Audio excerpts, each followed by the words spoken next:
ఆలస్యంగా విధులకు ఉద్యోగులు చర్యలు తప్పవని హెచ్చరించిన మంత్రి జరగదు ఇప్పుడు ఆలస్యమే మీ ఏ సబ్ రిజిస్టర్ కార్యాలయం పోయినా ఏ ప్రభుత్వ ఆఫీసులకు పోయినా స్వయంగా 10-11 వరకు రాకపోతున్నాడు 10 గంటలకు ఎవరు వస్తారు ఇప్పుడు స్వయంగా సెక్రటేరియట్లనే 11 గంటలకు వస్తున్నారంట. ఇదేదో సిగ్గువే ముచ్చట నిజంగా నాకు అర్థం కాదు. స్వయంగా కేసీఆర్ మంత్రులు ఉండే ఛాంబర్లా ఉద్యోగులు ఇట్లా ఉంటే మామూలు ఎంఆర్ఓ ఆఫీసులలో ఎట్లుంటారు? కొంతవరకు ప్రభుత్వ బళ్ళల్లో అది కూడా 100% కాదు, ఒక 50-40% వరకు టైంకి వస్తారు కొంత టీచర్లు.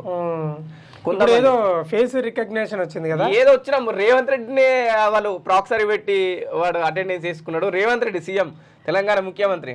అయితే చాలా మందికి చిత్తశుద్ధి ఉండదు. జాబ్ రాకముందుకేమో ఓ రకంగా ఉంటారు, జాబ్ వచ్చినాక ఉన్నది పోదంగానిలే చేద్దంగానిలే. ఈడ నిరుద్యోగులు ఎట్లున్నారు, వాళ్ళేమో అల్లాడుతున్నారు.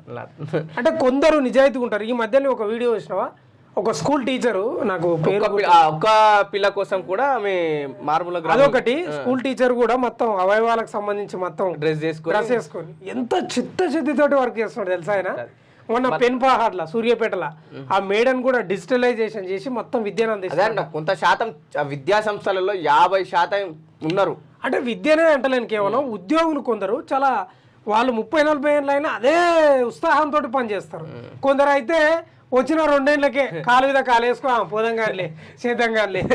ఇట్లా ఉంది, ఏం చేస్తాం. వీళ్ళు చర్యలు తీసుకునేదే, ఏం చర్యలు తీసుకుంటారు?